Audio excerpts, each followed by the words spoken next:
नमस्कार दोस्तों।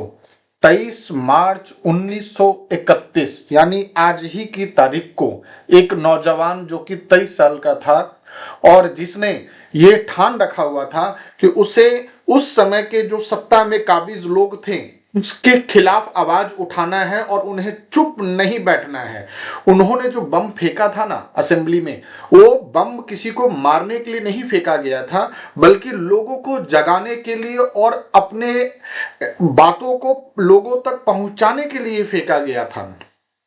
और जिस प्रकार से उस समय की जो सिचुएशन थी आप देखते होंगे, उस समय भी भारत दो भागों में बटा हुआ था।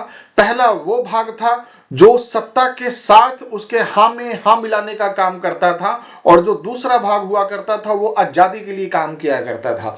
तो इस दो भाग में से उस समय जिस प्रकार से भगत सिंह, राजगुरु और सुखदेव जी ने जिस प्रकार से इनकलाब का नारा देते हुए लोगों को जगाने की कोशिश की थी, वो अपने आप में एक काबिले तारीफ के तो था ही साथ लोगों को उन्होंने जगाया भी।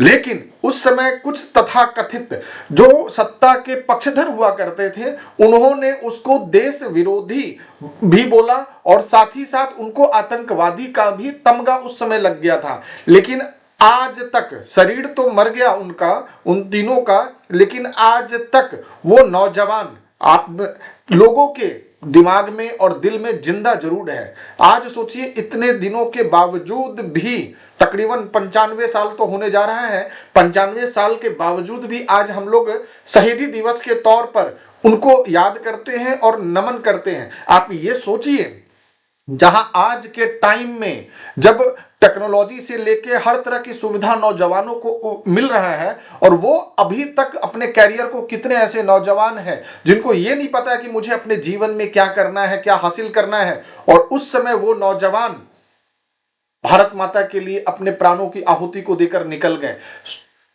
नमन है ऐसी माता को, नमन है उस नौजवान को जिसने बहुत कम उम्र में ही अपने टारगेट को, अपनी सोच को बहुत ही बड़े लेवल पर तैयार कर लिया था, और उन्हें यह पता हो गया था कि क्या सही है और क्या गलत है। उनको पता था कि हमें किसके साथ जाना है और किसका मुझे विरोध करना है। उन्हें पता था कि हमें क्या चाहिए, उन्हें पता था आजादी का मतलब क्या होता है। इसीलिए उनका नाम आज 95 साल के बावजूद भी आज हम लोग इस प्रकार से ले रहे हैं और शहीदी दिवस के रूप में मनाते हैं, और उनको सैल्यूट है ऐसे नौजवान को। और उम्मीद करता हूं कि भारत की जनता में आज के टाइम में भी ऐसे नौजवान आए, हालांकि है नहीं, आए।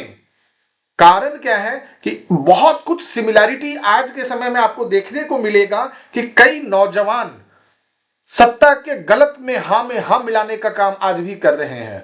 उनको विरोध करने का तो हिम्मत नहीं है और चुप होकर बैठ गए हैं और हाँ में हाँ मिलाते हैं। रुपया गिर गया, गिरने दो। महंगाई बढ़ गई, बढ़ने दो। विदेश नीति चौपट हो गई, होने दो। नोटबंदी का नुकसान, करने दो। जो भी प्रोपेगेंडा चलेगा, बहुत अच्छे। हिंदू मुस्लिम होना चाहिए, जाति धर्म होना चाहिए। यानी कि सत्ता के पक्ष में पूरे समाज को, पूरे देश को बर्बाद करने के पीछे जो समर्थन दे रहे हैं, सभी नौजवानों को एक बार भगत सिंह के बारे में समझने की जरूरत है कि उन्होंने कभी भी गलत का साथ नहीं दिया। उन्होंने कभी भी सत्ता पक्ष के गलत निर्णयों का समर्थन नहीं किया। उन्होंने हमेशा आजादी को ध्यान दिया, आम नागरिकों की व्यवस्था के ऊपर में ध्यान दिया कि आम नागरिक को क्या चाहिए। उन्होंने कभी भी राजशाही को, उन्होंने कभी भी सत्ताधारी के सामने नतमस्तक होने से ज्यादा बेहतर फांसी के उस फंदे को और लोगों को जागरूक करने में ज्यादा अपना ध्यान दिया, जिसका परिणाम है कि आज 23 साल की उम्र में भी उनकी मृत्यु होने के बावजूद भी 95 साल होने जा रहे हैं, उन्हें याद कर रहे हैं। तो ऐसे नौजवान, ऐसे शहीद, शहीदों के शहीद, शहीदों के राजकुमार भगत सिंह, सुखदेव और राजगुरु जी को मेरा सत सत नमन और प्रणाम और सैल्यूट है। और साथ में मैं उनको वचन जरूर देता हूं, चुप रहना मना है। जैसे उन्होंने उस समय चुप रहना मना अपने आप के लिए एक फार्मूला बनाया, उसी प्रकार से चुप रहना मना भी मेरे जीवन का एक लक्ष्य होगा। चुप रहना मना है।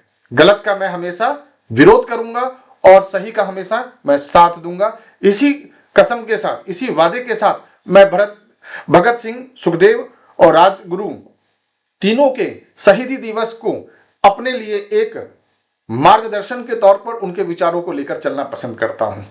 नमस्कार दोस्तों, जय हिंद।